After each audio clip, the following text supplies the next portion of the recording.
ಕಾಕಭಜೀತಿ ಭಾಗ 3. ಕಳ್ಕೊಳ್ಳೋಕ್ಕೆ ಇನ್ನೇನು ಬಾಕಿ ಉಳಿದಿಲ್ಲ ಅಂತ ಗೊತ್ತಾಗ್ತಿದ್ದ ಹಾಗೆ ಮನಸ್ಸು ಯುದ್ಧಗತಿಗಿಳಿಯುತ್ತೆ.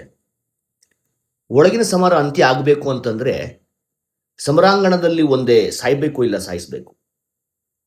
ಹಾಗೊಂದ್ ವೇಳೆ ಬದುಕಿ ಉಳಿದ್ರೆ ಎಲ್ಲಿ ಕಳ್ಕೊಂಡ್ವೋ ಆ ಮರ್ಯಾದೆನ ಅದೇ ಜಾಗಕ್ಕೆ ಹೋಗಿ ಹುಡುಕ್ಬೇಕೇ ಹೊರತು ಸೃಷ್ಟಿಲಿ ಬೇರೆ ಎಲ್ಲೂ ಅದು ಮತ್ತೆ ಸಿಗಲ್ಲ. ಅಪ್ಪ ಕಾಗೆಗೆ ಪ್ರಾಯ ಅದು ಗೊತ್ತಿತ್ತೇನು, ಹಾಗಾಗಿ ಅದು ಜಾಸ್ತಿ ಸಮಯ ವ್ಯರ್ಥ ಮಾಡಲಿಲ್ಲ. ಇನ್ನು ಕುಂಟುತ ನಿಶಬ್ದವಾಗಿ ಬಿಕ್ಕಿ ಬಿಕ್ಕಿ ಅಳುತ್ತಿದ್ದ ಅಣ್ಣ ಕಾಗೆನ ಕರ್ಕೊಂಡು ಮಠ ಮಠ ಮಧ್ಯಾಹ್ನನೇ ರೆಂಬೆಯಿಂದ ರೆಂಬೆ ಮೇಲಕ್ಕೆ ಹಾರ್ತಾ ಹಾರ್ತಾ ಕೊನೆಗೂ ಗೂಬೆ ಇದ್ದ ಜಾಗಕ್ಕೆ ಬಂದು ತಲುಪುತ್ತೆ. ಅಪ್ಪ ಕಾಗೆ ಪ್ರಕಾರ ಕುಟುಂಬಕ್ಕೆ ಅನ್ಯಾಯ ಆಗಿದೆ. ಕೆಳಗಿನ ತನ್ನ ಸಮಾಜದಲ್ಲಿ ನಡು ಬೀದಿಲಿ ಮರ್ಯಾದೆ ಹೋಗಿದೆ. ಸತ್ತಿರೋ ತನ್ನ ಮರಿಕಾಗೆ ಸಂಸ್ಕಾರನೂ ಮಾಡೋಕ್ಕಾಗದೆ ಬರಿಗೈಯಲ್ಲಿ ನ್ಯಾಯ ಕೇಳೋಕ್ಕೆ ಮೇಲಿನ ಸಮಾಜಕ್ಕೆ ಬಂದಿದ್ದೀನಿ. ತನಗ್ ನ್ಯಾಯ ಬೇಕು ಅಷ್ಟೇ.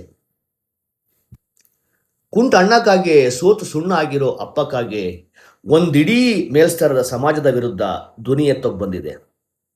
ಮುಂದೆ ಪರರ ಸಂತಾಪ ಸ್ವಂತಕ್ಕೆ ವ್ಯಂಗ್ಯ ಅನ್ಸಿದ್ರೆ ಮತ್ತದನ್ನ ಬೊಟ್ಟು ಮಾಡಿ ತೋರ್ಸೋಕೆ ಮೂರನೇ ದೃಷ್ಟಿಕೋನ ಪ್ರಜ್ಞೆ ಸುತ್ತಮುತ್ತಲು ಆ ಸಮಾಜದಲ್ಲಿ ಎಲ್ಲೂ ಇಲ್ಲ ಅಂತಂದ್ರೆ ಅಲ್ಲಿ ನ್ಯಾಯಕ್ಕೆ ಶೂನ್ಯ ಬೆಲೆ ಅಂತಾನೆ ಅರ್ಥ. ಹಾಗಂತ ಅಪ್ಪಕ್ಕಾಗಿ ಇದು ಗೊತ್ತಿರ್ಲಿಲ್ವಾ? ನಡೆದಂತ ಘಟನೆಯ ತೀವ್ರತೆ ಅಷ್ಟು ಮಾತ್ರದ ಸತ್ಯನ ಅಪ್ಪ ಕಾಗೆಯಿಂದ ಮರೆ ಮಾಚಿತ್ತೇನು. ಕೋಪ ಅಸಹನೆ ಎಲ್ಲ ಒಟ್ಟಾಗಿ ಆಚೆ ಬಂದ ಹಾಗಿತ್ತು ಅಪ್ಪ ಕಾಗೆ ಕೊರಳಿನ ಧ್ವನಿ. ಯಾರಾದರೂ ಇದ್ದೀರಾ?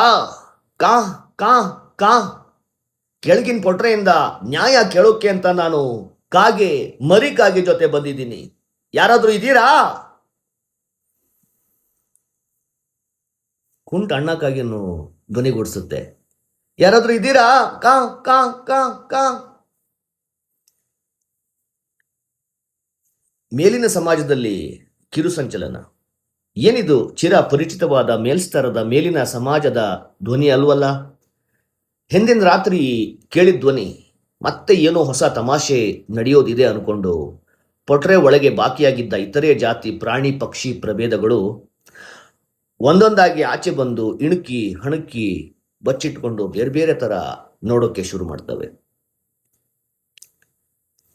ಯಮ ನಮನ ನಿಯಮ ನಿಗಮದೋಳು ಸಕಲ ಚರಾಚರಗಳು ಗೋಚರೋಚರಗರದ ಅವಧಿಯೊಳು ಇದ್ದಂತೆ ಬೃಹದಾಕಾರವಾಗಿ ಬೆಳೆದಂಥ ಯಮ ಗಾಂಭೀರ್ಯದಿಂದ ಗೂಡಿಂದ ಗೂಬೆ ಅಷ್ಟೇ ಗಾಂಭೀರ್ಯದಿಂದ ಆಚೆ ಬಂದು ಹಾರಿ ಮರದ ಕೊಂಬೆ ತುದಿಲಿ ಕೂತ್ಕೊಂಡು ಹೊಟ್ಟೆ ನೇರಕ್ಕಿದ್ದ ಕೊಕ್ಕನ್ನು ಒಂದಿಂಚು ಕದಲ್ದಂಗೆ ಅನಾಮತ್ತಾಗಿ ಬೆನ್ನಿನ ನೇರಕ್ಕೆ ತಂದು ಕಾಕ ಸಂಸಾರದ ಕಡೆ ದೃಷ್ಟಿ ಹಾಯಿಸ್ತಾ ಅನ್ನುತ್ತೆ. ಅಲ್ಲ, ಅದು ನಿಮ್ಗೆ ನೀವು ಮಾಡಿದ್ದು ಸರಿ ಅನ್ಸತ್ತಾ? ಅಪ್ರಬುದ್ಧ ಪ್ರಪಂಚ ಜ್ಞಾನನೇ ಇಲ್ದಿರೋ ನನ್ನ ಮರಿಕಾಗೆಗೆ ನೀವು ಹಾಗೆ ಮಾಡಬಾರ್ದಾಗಿತ್ತು. ಅಪ್ಪ ಕಾಗೆ ಹುಡುಗುತ್ತೆ. ಗೂಬೆನು ಏನ್ ಸುಮ್ಮನಾಗ್ಲಿಲ್ಲ. ಆಗಿರೋದ್ರಲ್ಲಿ ನಂದೇನು ತಪ್ಪಿಲ್ಲ. ನಿನ್ನ ಮರಿಕಾಗೆ ತನ್ನ ಮೇಲೆ ತಾನೇ ಹೇಳ್ಕೊಂಡ ಗ್ರಾಚಾರ ಇದು. ಕಾಗೆ, ಮೊದಲನೇದಾಗಿ ಮರಿಗಳನ್ನ ಸರಿಯಾಗಿ ಸಾಕೋದನ್ನ ಕಲ್ತ್ಕೋ. ಅಂತ ಅಪರಾತ್ರಿಲಿ ನೀನ್ಯಾಕೆ ನಿನ್ನ ಮರಿಕಾಗೆನ ಗುಡಿಂದಾಚೆ ಬಿಡಬೇಕಾಗಿತ್ತು? ಗೊತ್ತು ತಾನೆ ಕೆಳಗಿನವ್ರು ಯಾರು ಇಲ್ಲಿ ಹಂಗೆಲ್ಲ ಬರೋಂಗಿಲ್ಲ ಅಂತ. ಅನ್ನೋ ಈ ಗೂಬೆ ತರ್ಕಕ್ಕೆ ಅಪ್ಪ ಕಾಗೆ ಹತ್ರ ತಕ್ಷಣಕ್ಕೇನು ಉತ್ತರ ಇದ್ದ ಹಾಗೆ ಕಾಣಲಿಲ್ಲ.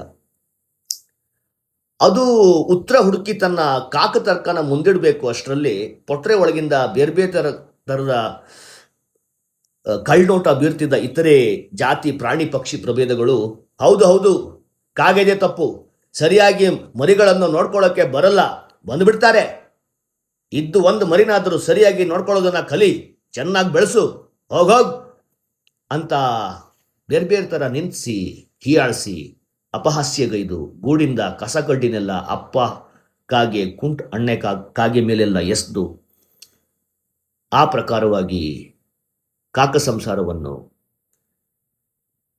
ಮೇಲ್ ಸಮಾಜದಿಂದ ಅಟ್ಟಾಡಿಸಿ ಓಡಿಸ್ಬಿಡ್ತಾರೆ. ಅಡೋಟ್ನತ